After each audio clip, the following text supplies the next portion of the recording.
Want to make quick and easy transit payments with your Presto card using your Android phone? Adding your Presto card to Google Wallet streamlines your commute. In this guide, I'll show you how to add your Presto card to Google Wallet. To add your Presto card to Google Wallet, first, ensure your Presto card is registered and active. Open the Google Wallet app on your Android smartphone. Tap the plus button or Add to Wallet. Select Transit Pass or Loyalty Program as the type of item you want to add. Look for Presto as an available option.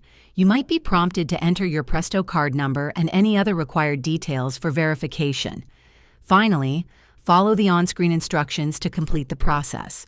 Once successfully added, you can simply tap your phone at Presto readers to pay for your transit fares, making your daily commute even smoother. And there you have it. Adding your Presto card to Google Wallet is convenient for transit. If this video was helpful, give it a thumbs up and subscribe for more tips.